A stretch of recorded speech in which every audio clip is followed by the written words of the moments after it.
नमस्कार बच्चों, चलिए class 10 chapter number 7 exercise 7.4 question number 4 most important है और बहुत सारे बच्चों से होते भी नहीं है बच्चों ये क्वेश्चन, ठीक है। और ये वहाँ पर उनको बहुत दिक्कत आती है इन क्वेश्चन को सॉल्व करने में। इनिशियल फेज में बहुत कम होते हैं बच्चे जो सॉल्व कर पाते हैं, ठीक है। कराते हैं इसको ताकि आप लोग कभी भी उठ के देख सकते हो क्वेश्चन को जो पर्टिकुलर दिक्कत देते हैं आपको एग्जाम में। बेटा ये क्या दे रखा है, क्वेश्चन नंबर 4 है आपका। क्वेश्चन दे रखा है कि ABCD आपका एक स्क्वायर है, ठीक है। अब स्क्वायर से आपके दिमाग में सीधे एक चीज आनी चाहिए, स्क्वायर जब दे रखा है तो पर्टिकुलर चारों जो पर्टिकुलर जो हमारे चारों साइड है उनकी जो लेंथ होगी, length of AB, length of BC, length of CD, length of AD, ये चारों साइड का डिस्टेंस क्या होगा बच्चों, इक्वल होगा। होगा कि नहीं होगा? स्क्वायर से आपके दिमाग में क्या आता है, AB बराबर BC बराबर CD बराबर D, ये तो आता है स्क्वायर के आपके दिमाग में। चारों साइड की पर्टिकुलर लेंथ क्या होती है, इक्वल होगी। दूसरी कंडीशन आपके दिमाग में आती है कि AC बराबर क्या होगा, BD होगा। और क्या आता है बच्चों दिमाग में कि इनका एरिया क्या होगा, साइड स्क्वायर होता है, यही होता है। अब आपसे बोला गया है, कोऑर्डिनेट ज्योमेट्री में क्वेश्चन दिया गया, आपसे बोला गया कि आपके दो अपोजिट वर्टेक्स के जो कोऑर्डिनेट है वो ये है -1,2 3,2। बाकी दोनों अपोजिट वर्टेक्स से क्या करो, पर्टिकुलर कोऑर्डिनेट फाइंड आउट करो। आप लोगों से ये बोला गया है, ठीक है। तो देखिए बच्चों यहाँ पर सिंपल सा, तो मैंने बोला कि पर्टिकुलर मैंने एक कोऑर्डिनेट मान लिया बी के मैंने कोऑर्डिनेट क्या मान लिया बच्चों, x, y। मुझे पहली बात तो इनकी वैल्यू फाइंड करनी है, ठीक है। अब एक चीज देखो यार, जो हाल बी का है वही हाल डी का होगा। कल को ये एक्स वाई बच्चों यहाँ मान के यहाँ मान लेते तो भी बात एक ही होती। तो जो कोऑर्डिनेट बी के निकलेंगे वही कोऑर्डिनेट किसके होंगे, डी के भी होंगे, ठीक। अब एक चीज देखो बच्चों, हम लोग एक चीज जानते हैं कि डिस्टेंस फॉर्मूला अप्लाई होता है जब लेंथ इक्वल होती है। तो यहाँ पर जब ये साइड की जो लेंथ है AB का डिस्टेंस वो BC के बराबर होगा कि नहीं होगा। चारों साइड की डिस्टेंस क्या होता है, length of each side of A square is equal. तो AB बराबर होगा बच्चों BC के, तो होगा कि नहीं होगा, बोलो होगा सर। सबसे पहले बच्चे दिमाग में ये तो कंडीशन लग जाती है फटाफट कि स्क्वायर दे रखा है तो AB बराबर हो गया सर BC के, फटाफट ये अप्लाई कर दो सर। सिंस हाँ, तो मैंने यहाँ लिख दिया बच्चों ABCD इज अ स्क्वायर। तो AB बराबर किसके हो गया बच्चों, BC के, ठीक है। अब आप खुद एक चीज देखो यार, दो वेरिएबल है आपके पास तो दो इक्वेशन आएंगी, ठीक है। AB बराबर BC है, जब पर्टिकुलर हमारा डिस्टेंस इक्वल है तो यहाँ पे अगर मैं स्क्वायरिंग कर दूंगा तो कुछ बिगड़ जाएगा क्या, कुछ नहीं बिगड़ेगा। जब दोनों साइड इक्वल है तो स्क्वायरिंग करो, चाहे मल्टीप्लाई करो, चाहे डिवाइड करो, कुछ भी करो, बट दोनों साइड करो। अब बेटा मैं इनके बीच में अगर डिस्टेंस फॉर्मूला अप्लाई करूँ तो डिस्टेंस फॉर्मूला क्या होगा बच्चों, इन दोनों के बीच में, इन दोनों के बीच डिस्टेंस फॉर्मूला होगा बच्चों x2 माइनस, ये पहले से नेगेटिव है तो नेगेटिव नेगेटिव बच्चों क्या हो गया, पॉजिटिव, y -2 का होल स्क्वायर, ठीक है। ऐसे बच्चों BC में अप्लाई करो, x -3 का बच्चों होल स्क्वायर एंड y -2 का बच्चों whole square. Are you getting my point? कोई बच्चा ए बराबर BC लिखता तो अंडर रूट आता, एक स्टेप बढ़ जाता है, स्क्वायरिंग बोथ साइड वाला मैंने हटा दिया। अब आप एक चीज देखो बच्चों, यहाँ पर सबसे बढ़िया चीज ये है y -2 का होल स्क्वायर, y -2 का स्क्वायर। बहुत सारे बच्चों को दिखते ही नहीं है ये दोनों टर्म सेम ही तो है बच्चों, और दोनों के दोनों इक्वल में है तो ये डायरेक्ट कट जाएंगे एक दूसरे से। बोलो कट जाएंगे नहीं कट जाएंगे? बच्चे सॉल्व करते हैं फिर बाद में काटापीटी करते हैं।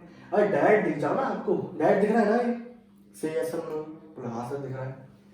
बच्चा ये इनको सॉल्व कर दो, x² + 1 + 2x, ये वाले भाई साहब कितना आएंगे बच्चों, x² + 9 - 6x, ठीक है बच्चों। ये x² बच्चों बहुत अच्छा लगता है काटापीटी में, सही था। एक काम करते हैं -6x को बच्चों इधर ले आओ तो प्लस का 8x हो गया, 1 को बेटा उधर लेके जाओ 8 हो गया, 8 से 8 कैंसिल आउट हो गया बच्चों, x की वैल्यू आ गई 1। इसे मिलता है संतुष्टि।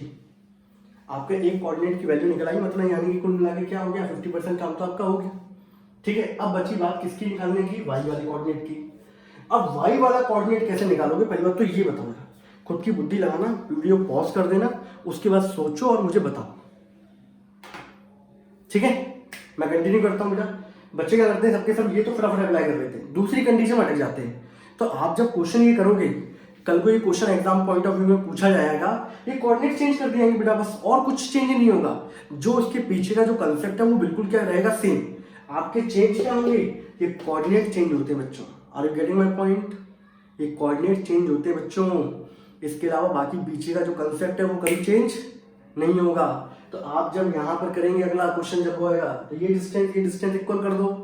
ठीक, दूसरी कंडीशन जो रही कि पर्टिकुलर हर एक एंगल जो होता है स्क्वायर का वो होता है ईच 90 डिग्री। अगर बच्चों मैं इसको जोड़ दूं,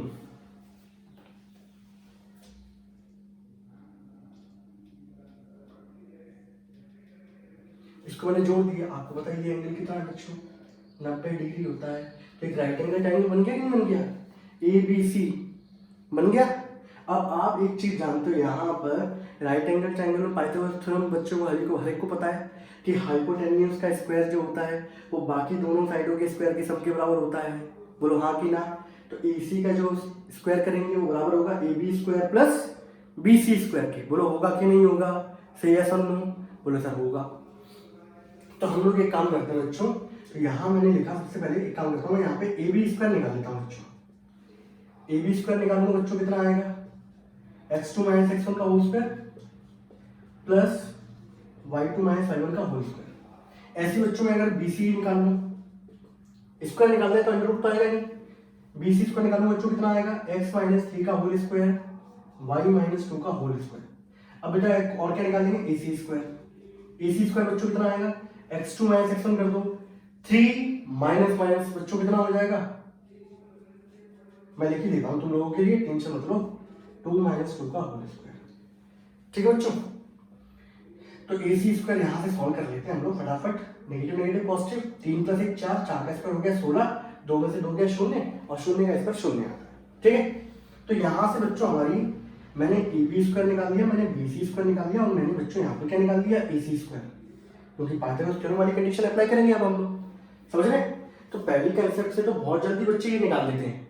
ठीक, देखो ना कल को यहाँ तो ये वाले कोऑर्डिनेट थे जो 2 और 2 दोनों सेम थे यहाँ पर, तो ये वाला तो कट गया, लेकिन ऐसा हमेशा नहीं होगा, कल को हो सकता है यहाँ पे कुछ और पॉइंट होते, तो ये पूरी इक्वेशन आती है इन टर्म्स ऑफ x और y, तो उसके लिए भी तैयार रहना, समझ रहे हो। हमेशा ये नहीं कि एनसीईआरटी का एक क्वेश्चन पकड़ लिया उसी को रट लिया वैसे कर लिया, कंसेप्ट समझा करो। ठीक है बच्चों, अब बेटा इसके बाद हम लोगों को क्या करना है, इसके बाद हम लोगों को बच्चों ये करना है कि यहां पर हम लोग लिखेंगे triangle in right angle triangle बच्चों क्या ABC, और यहां पर राइट एंगल ट्राइंगल बच्चों क्या लगेगा, AC स्क्वायर बराबर होगा बच्चों AB square plus BC square. कौन से चाचा बच्चों, पाइथागोरस चाचा, हमारे चाचा नेहरू होते ना ऐसे, हमारे काम से पाइथागोरस चाचा ने बताई थी हमें। अब इधर AC स्क्वायर की वैल्यू हम लोग फटाफट निकाल के यहाँ क्या करना है बच्चों, पुट करना है। अब जितने बच्चे होते हैं ना उनके दिमाग में ये वाली चीज नहीं आती इस क्वेश्चन को लेके, और यही बस यहीं पे उनकी लुटिया डूब जाती है। तो आप बच्चों जब भी क्वेश्चन करो आपके दिमाग में ये कंसेप्ट क्लियर होना चाहिए, इनका डिस्टेंस इक्वल होगा, ऊपर से ये बनना होगा राइट एंगल ट्रायंगल, लगा दो पाइथागोरस थ्योरम, आंसर आ जाएगा। अप्लाई करें AB स्क्वायर की बच्चों x प्लस 1 का बच्चों whole square plus y minus 2 का होल स्क्वायर, BC स्क्वायर की बच्चों वैल्यू कितनी थी, x माइनस 3 का whole square plus y minus 2 का होल स्क्वायर। पहले वीडियो देखा करो, समझा करो, आराम से स्क्रीनशॉट ले लिए, उसके बाद फिर खुद अप्लाई किया करो, फिर देखा करो कहाँ गड़बड़ जा रही है, वहां देखोगे पर्टिकुलर वहां टिक कर लिया करो, यहाँ मेरी गड़बड़ हुई थी, तो पर्टिकुलर आपको वही पॉइंट पे वर्क करना है, समझ रहे हो। इसको बच्चों 16 सॉल्व करते हैं बच्चों, x square plus 1 plus 2x, इसको सॉल्व करेंगे बच्चों वाई स्क्वायर प्लस 4 माइनस का 4y, इसको बच्चों सॉल्व करें, इसको हटा दो यार थोड़ा सा बड़ा जाएगा ये, इसको हटा दो। ठीक है, अब डायग्राम तो बन ही चुका है ना, कंसेप्ट में आ चुका है, हटा देते हैं। ठीक है, अब तो सॉल्व करने वाली बात होगी, एक्स स्क्वायर प्लस 9, और इससे पहले बच्चों हम लोगों ने क्या निकाला था, इसका x की वैल्यू निकाली थी ना, लेट मी चेक, x की वैल्यू कितनी आ गई थी, पहले वाले में किसकी वैल्यू निकली थी भाई, x माइनस वाई माइनस 2 का स्क्वायर, ठीक है, x प्लस 1 का होल स्क्वायर, x बराबर कितना आया था बच्चों, 1 आया था ना। हाँ, तो मैं ये क्यों करूँ इतना लंबा चौड़ा कार्यक्रम, जब मेरी x की वैल्यू निकल चुकी है तो उठा के पुट नहीं कर दूंगा, क्यों इतना बड़ा नाटक क्यों करूँगा मैं। x की वैल्यू जो 1 थी इसके अंदर पुट कर दो बच्चों, 1 प्लस 1 का होल स्क्वायर, और इसको भी रहने देते हैं। ठीक है, ये 1 माइनस 3 का बच्चों होल स्क्वायर, y माइनस 2 का होल स्क्वायर, 16 बराबर 2 का स्क्वायर 4, अब इसको खोल देते हैं, वाई स्क्वायर प्लस 4 माइनस का 4y, 1 माइनस 3 बच्चों कितना होगा -2, -2 का स्क्वायर बच्चों 4, और ये हो गया वाई स्क्वायर प्लस 4 माइनस का 4y।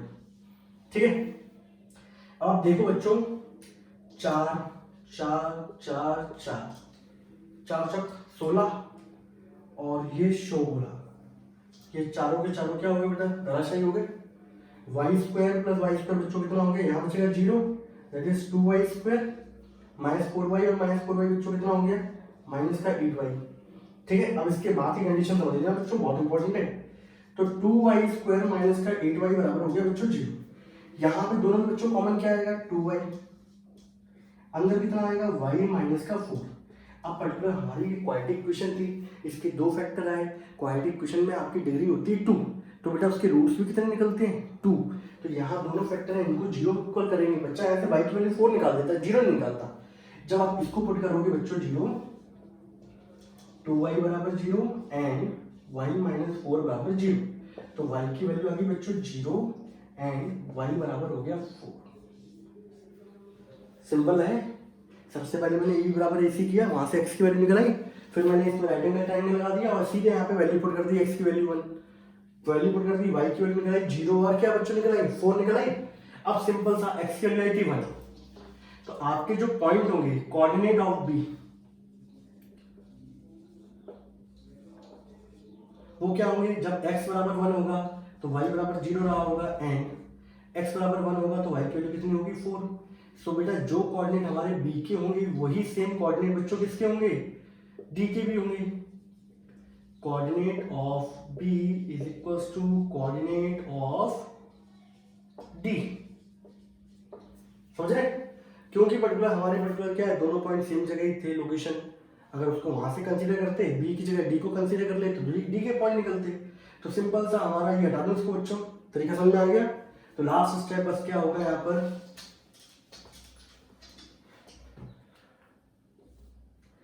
coordinates of B and D are 1,0 and 1,4. This is the final answer. जब D का कोऑर्डिनेट 1,0 होगा तो D का कोऑर्डिनेट 1,4 होगा, जब D का कोऑर्डिनेट 1,0 होगा तो B का कोऑर्डिनेट 1,4 होगा। यहाँ पे बच्चों ये क्वेश्चन हमारा क्या होता है, खत्म होता है। ठीक है, कर लेंगे इस टाइप का क्वेश्चन कैसा भी। तो क्वेश्चन का कंसेप्ट आपको समझ में आना चाहिए। कभी भी आपके पास क्या हो ABCD स्क्वायर बोल दिया जाए तो पर्टिकुलर आपको 2 पॉइंट दे रखे हो, बाकी दोनों निकालने होंगे, तो एक तो डिस्टेंस फॉर्मूला अप्लाई करोगे और दूसरा अप्लाई करोगे राइट एंगल ट्रायंगल वाला कंसेप्ट। Got it? ये बच्चों क्वेश्चन था हमारे NCERT का 7.4 का। आई होप आपको अच्छा लगा होगा, इसे नोट कर लीजिएगा, समझ लीजिए अच्छे तरीके से। तब तक के लिए टाटा बाय बाय।